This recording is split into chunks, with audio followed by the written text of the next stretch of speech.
Maqaa koo yeroodhaaf himachuun barbaadu. Dhaladhee kan hin guddadhe naannoo Oromiyaa keessatti.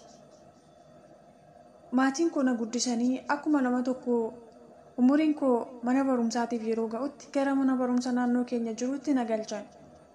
Anis barumsa koo barachuun jalqabe. Kutaa 7ffaa yeroon ga'utti abbaan koo du'aan nu jalaa boqote. Harmee qofatu anaa fi obbolaa koo guddisuu jalqabe. Ani maatii koof mucaa hangafaati. Obbolaan koo na booda jiran immoo nama 6. Dhiira 3 fi durba 3 turan. Ana wajjin ijoollee 7 qabu maatiin koo. Harmeen koo nama amma kanaa qofaa ishee guddisuu jalqabde.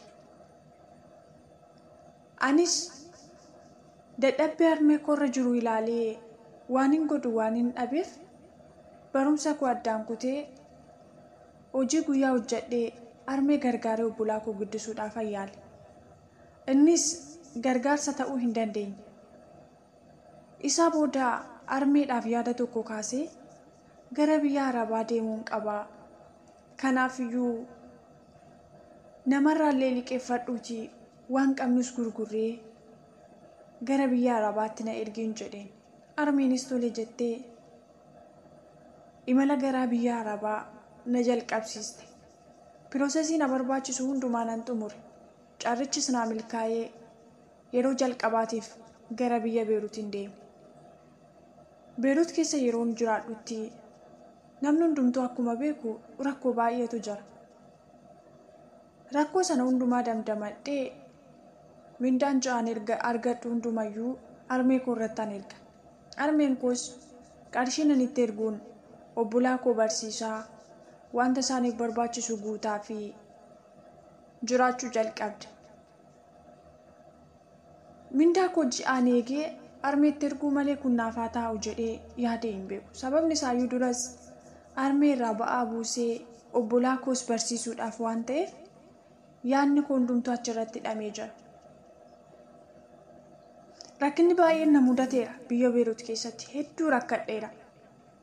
Kana hundumaa kan danda'u kan na godheef immoo rakkina biyya keessa jiru sanatu caalee natti argamee isa injifachuun qaba.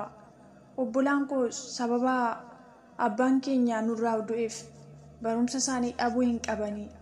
Harmeen koos miidhamuu hin qabdu jedheen waan biyya Beeruut keessatti na mudate hunduma isaayyuu nan damdamadha ture. Waggaa 5 biyya Beeruut keessa hojjedheen gara biyya kootiitti nan gale. Yeroon galutti wanti nani kan kooti jedhee jaan ilaalu homtuuyyuu hin turre. Qarshii hin qabu. Qarshii nan erguun wanti isaan naaf hojjetan hin jiru. Obbolaan koo sadarkaa waa hojjetanii of jijjiiruu irra ga'anii yeroo jiranitti isa nanasiitii gara harmeetti ergee harmeen isaan gargaartu malee ofii isaaniitii waa hojjetanii of gargaaruus ta'e harmee gargaaruudhaaf yaadni keessa isaanii hin jiru ture. Anis asii hin baratu jedhee sababa harmeetii fi qarshii koo ol kaawwachuuf sammuun koo nan yaadne ture. Kanaaf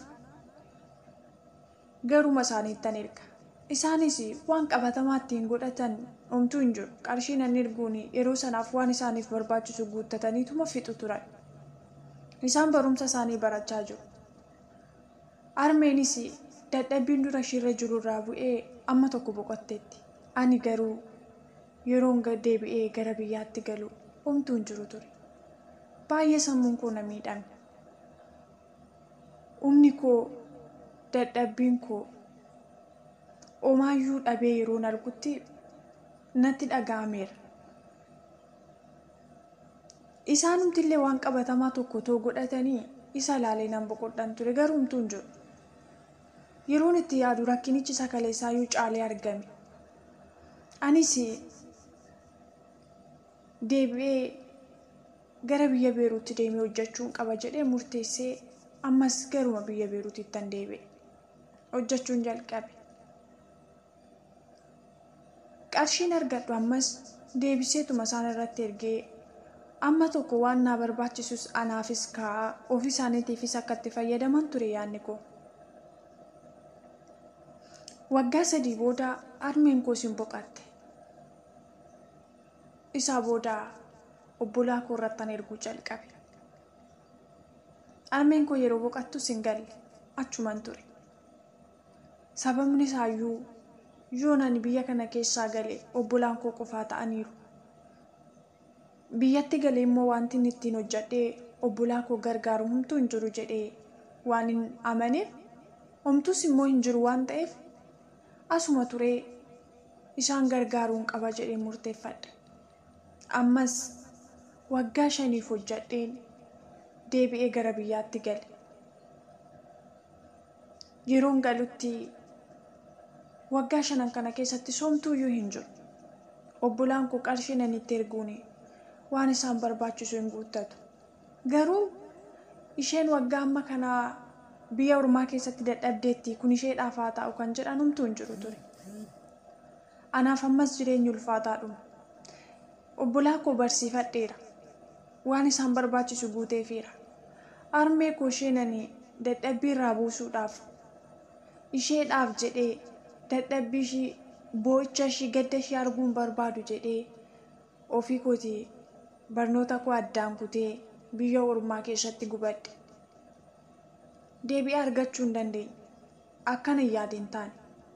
Ani yooman galee harmee koo wajjin boqodhaa jedhee tan hawwiidhaan eegan ture. Isas hin arganne. Humna koottis hin arganne. Waggaa 10 biyya ormaa keessa hojjedhee homaayyuu hin arganne. Duwwaadhuma ta'ee natti mul'ate. Wanti hundumtuu natti dukkanaa'ee abdii hin qabu. Obbolaan koo yeroon galee haala hundumaa ilaalutti sirumayyuu gara na jibbaatti naannessan malee akka waan inni isaan fayyadee otoo hin ta'in akka waan inni isaan miidhee wayitti fudhatan malee nuuf jettee dadhabdee, nuuf jettee biyya ormaa keessatti gubattee, nuuf jettee barnoota isheerraa adda baate kan jedhu yaannumtuu isaan keessatti hin turre. Haa ta'u anaaf obbolaadha isaan barsiisuu kootti hin gaddine. Garuu isaan anaaf yaada dhabuun isaanii hedduu na gaddisiiseera. Isaa booda ammas ani biyya keessa jiraadhee abdii tokkollee waan hin qabneef anaaf kan barbaachisu godaansa qofa, biyya ormaa keessa jiraachuu qofa jedheen gara biyya Dubaay hin deeme.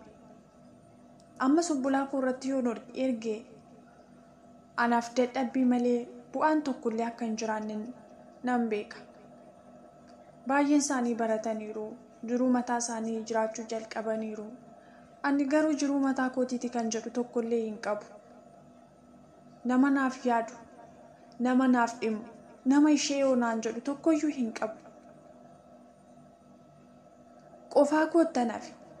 Isaa booda otoon biyya Dubaay keessa hojjechaa jiru mucaa tokko wajjin wal barre. Osoo wajjin haasofnu baay'ee walitti dhiyaachuu waan jalqabneef gara jaalalaatti dhufne. Gaaffii jaalalaa naaf dhiyeesse. Yeroo dheeraa wajjin haasofne.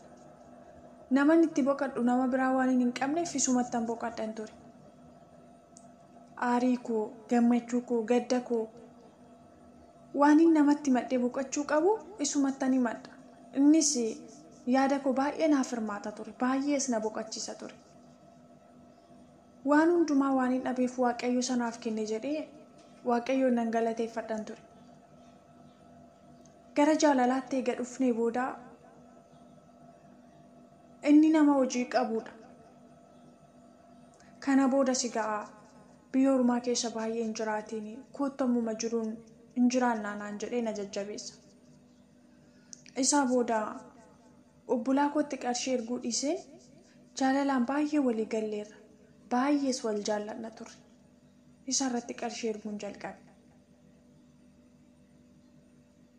Qarshii waggaa 3 hojjedhee isuma irrattan erge biyya Dubaay keessatti. Kana booda nan galaa dadhabeera baay'ee miidhameera jedhee murteesseeni. Waggaa 3 xumuree nan galaa. Kanaafiyyuu haala nuuf barbaachisu hundumayyuu nuuf guuti galee immoo gaa'ela dhaabbachuun barbaadaa jedheetan isatti. Hiriyoota koo tokkos barsiiseera. Inni hiriyoota kooti nama jedhu wayii nama muraasa na barsiisee ture. Yeroo tokkoon keessumayyuu armee koo wajjin wal barinaan jedhee nama ta'e wajjin wal barsiiseera. Baay'een gammadee ture. Armee isaa wajjin wal barsiisuu, hiriyoota isaa wajjin wal barsiisuutti baay'ee boqodheera. Waggaa 3 fixee nan gala gaafa nani jedhu lakki ingaliini waggaa tokkotti dabaladhu hojjedhu. Qarshii natti narratti ergite ittiin lafa bitee mana ijaaraan jira waan ta'eef mana kana amma xumurrutti eessatti galtaanaan jedhe. Tole jedheeni egaa yaadni kun gaariidha jedheen waggaa tokko immoo itti dabalee wagguma tokko qofa hojjedhu waan naan jedheef waggaa tokkotti dabalee hojjedhee ammas qarshiin hojjedhu sumarrattan erguu jalqabe. Innis waggaa tokkoof yeroon xumuree galuu ga'eera yeroon jedhutti haalli isaa hundumtuu natti jijjiiramaa dhufe. Baay'ee natti jijjiiramaa dhufe. Adeemsa keessaa nama tokko waa'ee isaa yeroon gaafadhutti inni manas hin ijaarre, lafas hin binne, namni itti wanni wal barsiisaa tures haadha isaas akka hin taane, hiriyoota isaa baay'ee isatti dhiyaatanis akka hin taane namoonni natti himuu jalqaban. Adeemsa isaa dubbii isaa gaafan ilaalu nama biraa ta'ee natti mul'ate baay'ee natti jijjiiramaa dhufe. Galuudhaafanii ji'a muraasatu na hafee wanta nuuf barbaachisu hundumaa nuuf guutiiti gallaan gara gaa'ilaatti hangala kana booda biyya ormaa keessa jiraachuun natti hafuu jedhee yoo nan itti himu eessatti galtaa eenyu faana gaa'ila dhaabbattaa naan jedhe. Baay'ee rifadhe. Akkamitti akkana naan jettaa jedhee gaafannaan ani ammatti gaa'ila dhaabbachuudhaafi yaaduma isaayyuu hin qabu naan jedhe. Gaa'ila dhaabbachuu hin barbaadu. Kanaafiyyuu galtee biyya keessa jiraatta yoo ta'e kottu biyya keessa jiraadhu. Garuu ani gaa'ila dhaabbachuudhaafi amma yaada tokkoyyuu hin qabu naan jedhe. Egaa gaa'ila dhaabbachuudhaaf yaada hin qabne qarshiin anis irratti ergaa ture obbolaa kootti naaf ergi jedheen gaafadhe. Qarshichas omaayyuu akkanan isa biraa hin qabne natti hime. Kana booda maqaa kooyyuu akka hin beekne. Gaafa inni natti himu gadda guddaatu natti dhaga'ame. Waan hin jedhus nan wallaale. Dhumarra garuu baay'ee na arrabsee haamilee koo cabsee laphee koo madeessee bilookii na godhe. Ammaaf kan hin jiru biyya Dubaay keessa. Jechas hin qabu. Akkattan dubbadhus hin beeku. Yeroo baay'ee of hin ajjeesa jedhee yaadeera. Gamoorraan of darbadha jedhees yaaleera. Qorichan dhuga jedhees yaaleera. Garuu naaf ta'uu dide. Nan sodaadha. Of ajjeesuun sodaadha. Bakka of ajjeesuudhuman sodaadha. Qorichas dhuga jedhee fudhadhee dhuguu nan sodaadha. Nan jiraadhaafis immoo jireenyi anatti bitaa ta'e. Wanti hundumtuu natti ulfaate. Obbolaan koo naaf hinillee hiriyaa kooti jedhee namni yaade naaf hinillee nama naaf yaadu nama naaf na gargaaru nama tokkoyyuu hin qabu. Eenyu naman eenyutus naaf jira. Kan obbolaan koo naaf hin yaadu. Kan namni jaalala keessa dhokate sin jaaladha jedhee natti dhiyaate naaf hin amanamne. Ani eenyuun qabaree? Eenyutus naaf firaree?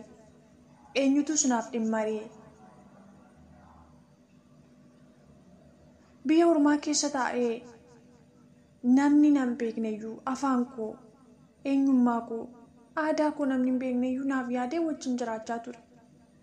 Gatii dadhabbii kootii utuu narraan fudhatiin, usoo nan miidhiin naaf amanamanii wajjin jiraachaa ture. Waggaa amma kanaa orma afaan araba afaanan jiraadha. Garuu namni afaan koo beeku, namni aadaa koo beeku, qomoon koo dhiigni koo kan naaf hin yaadne, kan naaf hin dhimmin, kan naaf hin dhukkubsan ani eenyuun qabaree? Eenyutus naaf yaadaree? Firri koo eenyuree? Namni dadhabbii koo hubatu, namni caba laphee kootii naaf beeku, namni anaaf dhukkubsatu eenyuree? Eenyuttan agarsiifadha keessa garaa koo? eenyuttan agarsiifadha dadhabbii yaada koo? Eenyuttan agarsiifadha caba yaada koo? Eenyutu naaf hubata? Namni kan naaf hin yaadne eenyutu naaf yaada?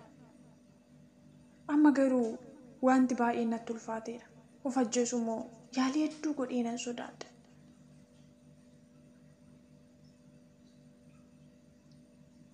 Kanaaf mee yoon akkam godhe, yoon maal ta'e anaaf furmaata?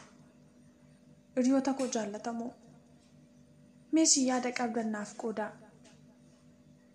Of ajjeesuun boqonnaadha. Namni osoo du'ee baay'ee boqota. Garuu ana baay'ee na sodaachise. Of ajjeesuurra biyya ormaa keessaa umurii koo guutuu jiraachuu naaf wayyaa laata kan jedhu. Sababni isaayyuu jireenya namni tokko guuttachuu qabu yoon guuttachuudhaa baadhe illee lubbuudhaan nan jiraadha. Mana namaa keessa yoo ta'e iyyuu lubbuudhaan nan jiraadha, nan uffadha, nan nyaadha. Garuu jiraachuudhaaf kun qofti gahaadha?